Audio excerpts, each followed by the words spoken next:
Thanks for tuning in to the Charles Novell School of Music podcast, The Best Day Yet. Here you'll find tips, insight, and information to help your music and your ministry succeed. Whether you're a singer, a musician, or a songwriter, we want to help you where you are, but we also want to help you get to where you want to go. We believe that our talents are God's gift to us, but what we do with those are our gift back to God. Yesterday's information is important, but what we can learn today will make this the best day yet. Hey there, Rob Novell here, your host of the CNS podcast, The Best Day Yet. Hey, I hope this finds all well with you today and enjoying. We are in November, aren't we? No, we're not. I back up. This is still October. This is October the 31st. It's Halloween. It's trick or treat. It's that day. You know what? I think my mind is in a state of tricks and candy every day. So that's why I got temporarily confused. But you know what? Tomorrow is November, isn't it? Man, it's crazy to see how fast time flies. You know, they told me growing up that time flies the older you get. They weren't wrong. Let me just leave it at that. They were not wrong. So hope this finds you enjoying your fall. Man, we are approaching the holidays. Thanksgiving is coming. Christmas is coming. New Year's. Just we're wrapping this year of 2023 up and heading in to a new year in January for 2024. So enjoy the fall. Man, we traveled this past weekend. I'm going to talk a little bit here just for a few minutes about our event that we had this past weekend. We had the Charles Novell School of Music Cincinnati Regional Session in Cincinnati, Ohio. And man, it was beautiful driving up through North Georgia, Tennessee, Kentucky, on up into Ohio, seeing just the beautiful colors in the trees. Man, you know, those people that actually say, that want to challenge us and say that God is not real, man, all you have to do is get out this time of year, see his beautiful artwork and how he designed things. You know, I think it's not today's episode, but man, there's a lesson in the beauty of the trees right now. Jen was sharing with me as we were going over Jellicoe Mountain. She said, isn't it weird how beautiful things are right before the leaves die and fall? And it just reminded me of seasonal changes even in our life, and how as maybe as bleak and scary as things can seem at times, man, God is doing something beautiful inside of us potentially right before a change. So just that little nugget, that's free. You don't have to pay for that. Well, you don't pay for any of this, but that's just a little add-on today. But man, we had a great time in Cincinnati. We had students come in from Indiana, Kentucky, Pennsylvania, West Virginia, obviously Ohio, to all be part of the weekend session. And I love the weekend sessions because they are smaller, more little intimate settings. We had probably 30 there all together at this event, and just a great mixture of talent. We had soloists there, we had duets there, we had quartet. We had two quartets, the Kittle family, and also Work in Progress, Steve Wilson's group out of Cincinnati. Great groups. And we had great training all Friday evening, and then again all day on Saturday. Staff-wise, I was honored to have with us there and beside me that weekend, Brian Hudson was with us on Friday night. Brian sang for the Kingsmen for a decade. Just an amazing singer, great singer, but most importantly, just a great guy. And he's knowledgeable, his experience, what God has allowed him to do in the past, but what he's currently and presently doing in ministry, evangelism ministry with his wife. He brings so much information to the table, and He led us in some sessions on Friday night. He wasn't able, because of his schedule, to be with us on Saturday. But again, Friday night was powerful with him. Shannon Newman, one of our regular CNS staff members, was with us all weekend. It's just great to have Shannon there. Shannon is multi-talented. He does so many things. I can literally plug him in so many different aspects. So it was great to have Shannon there teaching songwriting, teaching some vocal seminars, teaching a lot of private lessons during the weekend. A lot of our students studied privately during the weekend. The way this works, we have a schedule all night on Friday night, all day on Saturday. A couple times during the day on Saturday, there's some breakout sessions where you choose where you want to go and study, and maybe the topic that's there on the schedule at that particular hour. But any point during the weekend, you'll leave a session. If you sign up for a private lesson, you'll leave that session and you'll go take a 30-minute private lesson and then come back and plug back in. We have performance training sessions, and man, that's where you, as a student, you get up and do what God's called you to do. And we are able to give you some feedback and some critiquing on how that went for you. Just simple things that can help you the next time just be more effective in, the word that constantly comes up, and wearing it on my wrist right now. If you were part of CNS 22, you know that we honored my brother Jeff Stice, and we had some wristbands that said CNS 22 Team Jeff, and then in quotes the word connect. And that was Jeff's big word as he would talk in performance training in various classes. He wanted to make sure the most important thing in what we do is we connect with the listener.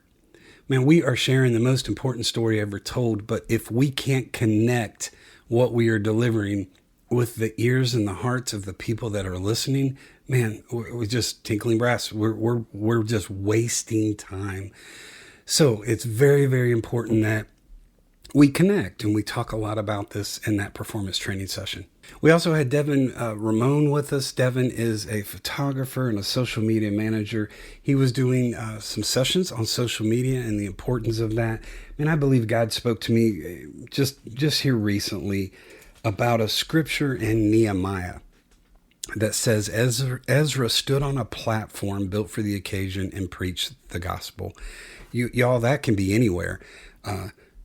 That may be in aisle 7 today of Kroger. That may be on the couch in your living room with a family member, or on a phone call with a loved one or a friend. It may be at pump 3 at the local gas station, where we really get an opportunity, a platform, if you will, to share the gospel with someone. And I had the coolest call today from a lady named Tracy Miller from West Virginia that came to be part of the weekend regional.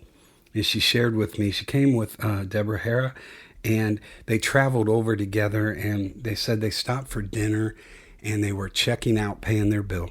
And a situation arose where they were able to witness to a young lady. God gave them a platform right there at the cash register, and they led that young lady to the Lord. I was just so exciting to hear news like that. She was calling to tell me how this was the first time she had been part of a CNS event. And she was just sharing with me the impact that it was on her life and her music and ministry over the weekend. But she was most excited to share that story with us. So these platforms God gives us to share his message, to share his love, in this particular case with a young lady that needed to meet and to know Jesus. So it's no secret, I don't think, by any way, shape, or form, that we call all of these social media sites platforms. So I believe it's vitally important with our ministries here in 2023 that we are tapping into every opportunity that we can get to spread and share the gospel. So I think social media becomes a part of our CNS curriculum moving forward, just so we can help steer people correctly. Again, the objective with CNS is to help train and raising up the next generation of singers, songwriters, and musicians. We are trying to make each person's ministry the most effective that it can be, so they can reach as many people as possible. So I think we're constantly looking for new things to add in to our curriculum I look at it this way. I think we should constantly change our methods without changing God's message. Again, I said it earlier, we're sharing the greatest story ever told, and I think we need to find every means possible to be part of that. So Devin was with us, did a great job teaching privately. We had some artists there that took advantage of a photo shoot special that we offered. Devin took some photos. He was very, very involved in our performance training sessions, just did a great job. And then Roy Webb was with us. Roy, known Roy for a long time. He lives there in Southern Ohio. Just a great friend, a great guy, hilarious. If you don't know Roy Webb, he's one of the funniest humans I've ever met in my life. So Roy was with us. Roy, great pianist, traveled and played with Ernie Haas's Signature Sound, also Gold City. So he was with us over the weekend and taught privately, was part of our classes there, did some staging do's and don'ts as far as, again, connecting and delivering our message from that stage or that platform. So he was with us. And then Jim and Nicole Quayles were with us. Jim is on staff. He helps me in so many different ways, from running sound during our events to teaching guitar. Jim has a unique senior ministry where he is out multiple times on a given day ministering in communities to our seniors. And he calls them his peeps. If you don't know his story, we've had some podcasts here. Maybe go back, check out some of that. Real unique thing that Jim is doing with his ministry on a daily basis. His wife, Nicole, she books him. And he was telling us over the weekend, Jim did 413 programs last year. There's 365 days in the year. So before you start doing that math, here's a little equation you need to put in the picture. He was off for 10 weeks during those 365 days. So again, he's doing multiple of these a day. His wife, Nicole, books him. And I've joked with him. I think she's got a really good life insurance policy out on him, and she's trying to kill him and tell God he died and collect that money. I don't know. Or I said the other side, she just loves him so much, she just wants to keep him busy. But they are, God has dropped a vision into their hearts. They shared this for the first time publicly at the CNS Regional Session. We will probably dedicate a podcast to this as it comes a little bit more into focus as we get closer to 2024. They're looking at starting a new add-on type of booking agency that is geared only for assisting artists and getting them into senior communities. So it's just a really unique thing that they're going to be doing. Again, we'll probably share some more time on it. But we had Jim and Nicole with us. Great weekend. Just an amazing weekend. We did it in conjunction with the Greater Cincinnati Southern Gospel Music Association, the GCSGMA. Several of their officers were with us. Current President Don Harper was with us. Former President Steve Wilson.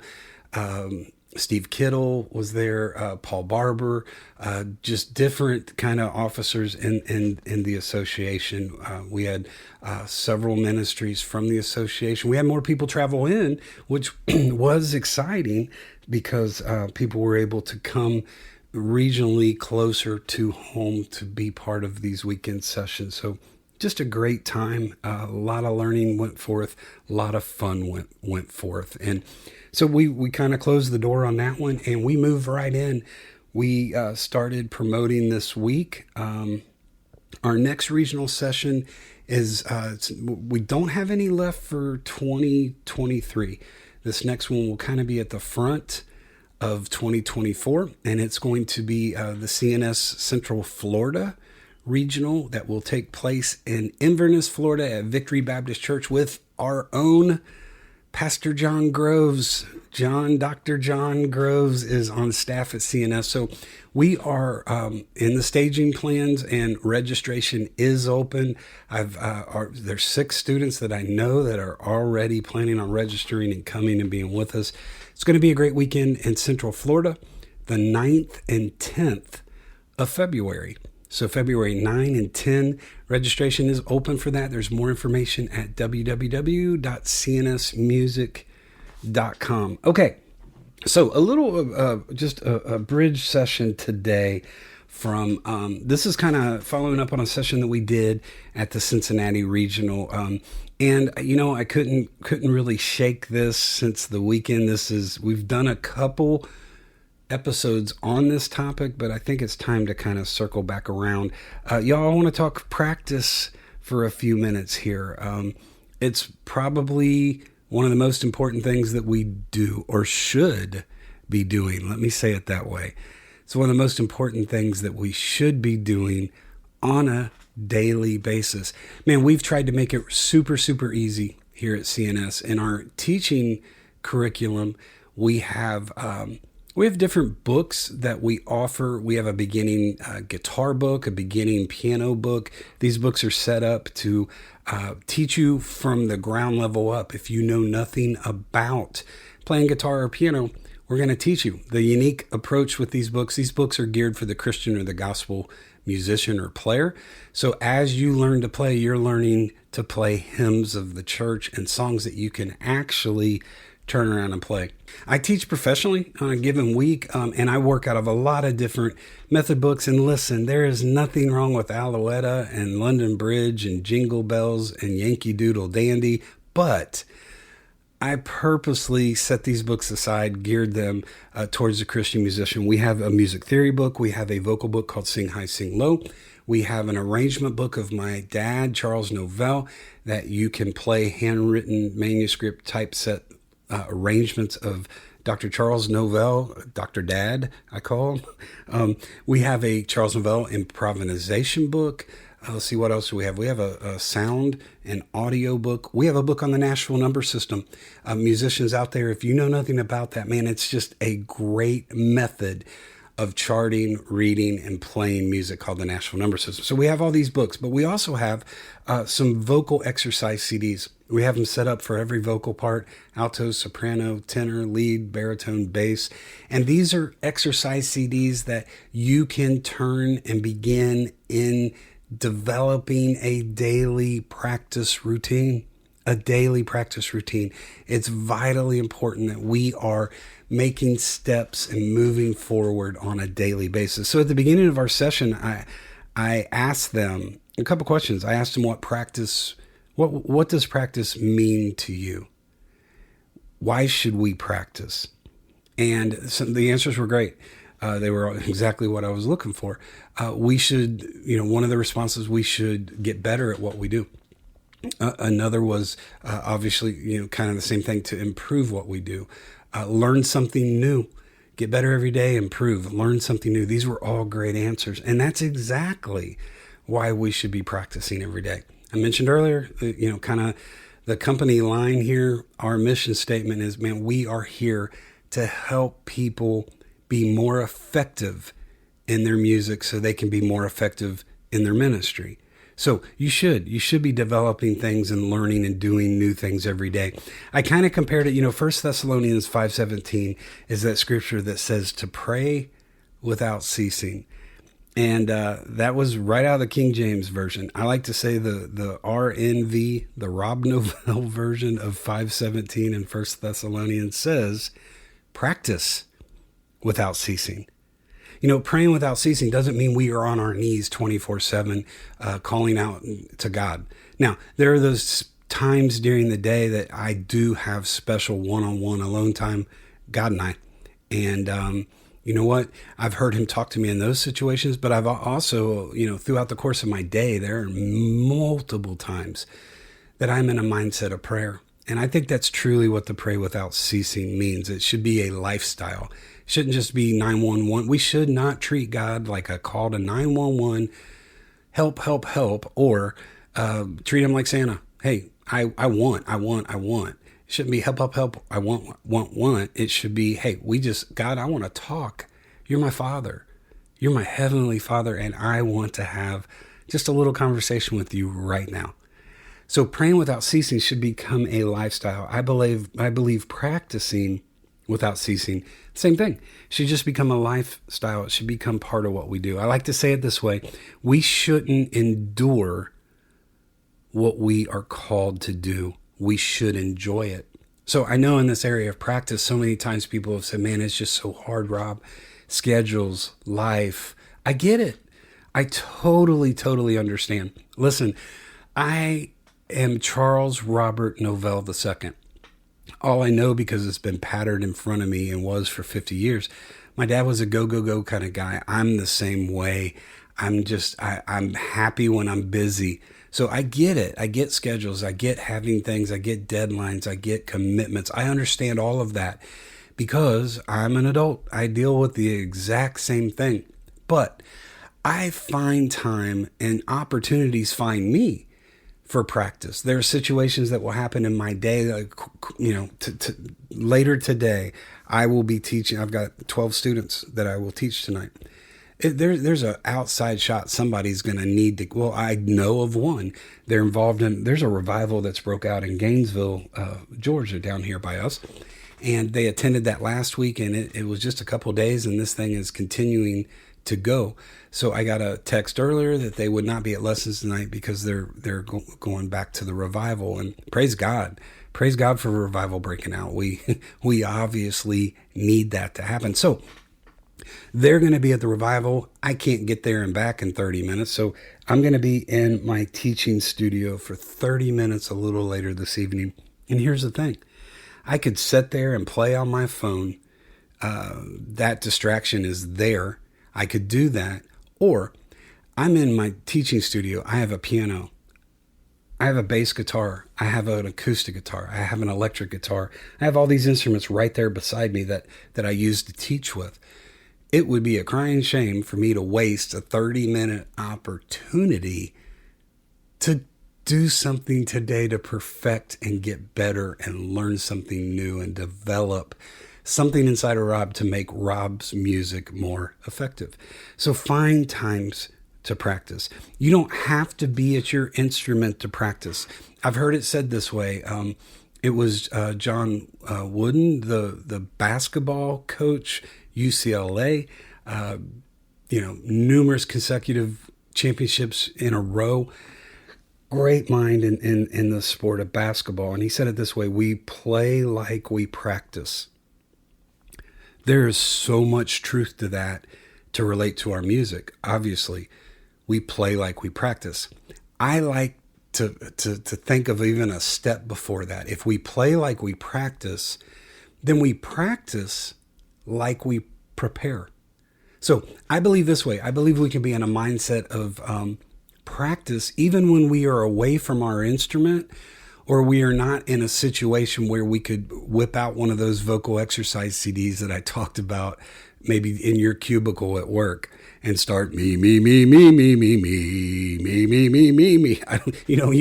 not be in an opportunity to do that, but here's the thing. You can be thinking of aspects of your music. I have some events coming up that I have to be part of and play at. And, even when I can't be at an instrument, I might be thinking through or looking at music. You could be looking, if you're a vocalist, you could be looking over your lyrics, studying your words when maybe you could not be in that setting to practice. So there are multiple ways that we can practice even when we aren't in maybe our perfect practice setting or our perfect practice environment. So one of the responses, again, what is practice? Well, it's improving what I do. Man, again, when you can't practice, there's multiple ways for you to improve. I would like to think if you are tuned into today's podcast, if you listen to any of our CNS Best Day Yet podcast, that tells me you are looking to improve. You are looking to get better at what you do. So really, technically, I would throw you a bone and say what you're doing right now is practice, because you're listening to something to perfect your music and your ministry. Since we started the CNS Best Day Yet podcast, I have listened to a ton of podcasts. Podcasts have become part of my learning, part of my development, part of my practice. I drive a lot. So I subscribe to and follow several podcasts where, as I am passing time driving hundreds of miles on the interstate, I'm listening to information that's going to make me a better person. It's going to make me a better Christian. It's going to make me a better husband, a better father. And then musically, things I'm listening to are going to make me a better musician, a better songwriter, a better teacher. I look at it this way. You can't teach if you're not a student. You've got to be open to learn things. So if as you learn, then you can share. I say it with our songwriters. Man, God needs to speak to you so he can speak through you. Same principle for a teacher. If you're not actively studying and trying to learn and develop things, it's hard to impart new information into other people. Practice again. When growing up for me, it was that situation where I was forced to stay at the piano until the old analog buzzer on the old stove would buzz. Mom would set it for 30 minutes and I could not move until I heard that buzzer. And honestly, first 15, 20 minutes, maybe I was getting some things done. Man, the back half of that practice session, you all, I'm just doing my time. I am waiting for that buzzer to go off so I can get off that piano and go do something else. So in my adult life, as I mentioned, I'm going to have a break a little later this evening, and I'm going to take advantage of that to put some practice time in. So looking back at those sessions, I kind of realized something about that first 15 minutes maybe being productive and that back 15 minutes not being productive. In this area, quality versus quantity. I'm going to get more done tonight in a 20-minute setting if I focus on what I'm setting down to do than if I am, again, carving out a 30-minute time and saying, I have to practice during this. I think it's as simple as a mindset change. It shouldn't be, again, we shouldn't endure, we should enjoy. It shouldn't be, I have to practice. It should be, I get to practice. So in the backing up, we talked about we play like we practice and then we practice like we prepare. I am constantly in a state of thinking. So when the opportunities do come up to sit down and actually practice, I've got a game plan. I've got things that I know I'm going to set out to do to take advantage of that session. So that's where I'm looking at quality of time. It can be more important than, quantity of time. So different things that I do in my practice session because, practice is practice. And I know this is a very, very, very hard area for some people. So some tips that I like to give, I gave these out again in Cincinnati. There's kind of 3 areas within my practice schedule. I've got 3 things that I can pull from to be productive and have quality of time during my practice sessions. They're this. Number 1, I am constantly practicing new things or current things. Let me say it this way. I'm constantly practicing current songs that I'm playing. I mentioned I've got some events coming up, heading to Charlotte at the end of this week, part of some TV tapings on Friday, part of a concert on Saturday. So I'm practicing this week the songs that I'm going to be playing this weekend. Now, sometimes that in that practice session, maybe one of those songs isn't going too well, and you know what? You can get frustrated, you can get upset, burnout. I'm gonna stop. I'm not gonna practice. So for me, if that's not going well, current music, then I go back and I will play past material, songs that I've played in the past that I still know, that I keep brushed up in case I need to play them, or God says, hey, you know what, you need to shift your program and go this direction. I'm ready to go. So I'm practicing current songs, I'm practicing past songs, and then I'm also, part of my practice session is I am working on future songs. I am working on some arrangements right now at the piano that I probably won't stage, y'all, for 6 months. Unless God says differently, but I'm always looking and working ahead. So 3 areas for me, and you can find those same 3 areas: songs you're currently doing, songs you used to do, and songs that you plan on doing in the future. Just a good way to have a little bit of options in your practice time, again, to work more off quality during that session than quantity of time. All right. So just a few little tips and things that we're talking today on practice, because it truly, truly is. The last little thing I want to talk about is this. I think a warm-up session is vitally important for your practice. I went through a season where I would actually have a warm-up session there, then I would practice, and I would have a warm down at the end. And we kind of, back to the sports world, if you attend a sporting event and you get there early, what are you going to see? You're going to see the athletes warming up, stretching, practicing, doing different things to get ready for the game. The horn just doesn't go off, or a referee blow a whistle and all these guys run out there and start playing. They're going to hurt something if they do that. So I think it's vitally important to warm up and get some of that in before you actually get into your practice session. So, if you're going to practice 30 minutes, take 5-10 minutes of that as warm-ups. You can do scales, you can do techniques, you can do various things. Again, vocalists, we have vocal exercise CDs. You can order those on physical CDs, or we have them in digital download format. If you're interested in that, reach out to us at www.cnsmusic.com. Again, we just want to help you be the best that you can be. So why? So you can be the best unto God and giving your gifts back to Him. And when honestly, guys, when that clicks and you start to get that, you're going to realize that will make this become your best day yet. Y'all be blessed. We'll talk next time. Thanks for listening to the Charles Novell School of Music podcast, The Best Day Yet. You can follow us on Facebook, Instagram, and Twitter under the name the Charles Novell School of Music. And for more information on CNS and our upcoming events, like our online school, our weekend regional sessions, our creative coaching, and our pastor's retreat, you can visit us at our website at www.cnsmusic.com. As you've listened to this episode, we hope that you've gained some information that you can apply to your music and to your ministry to make today the best day yet.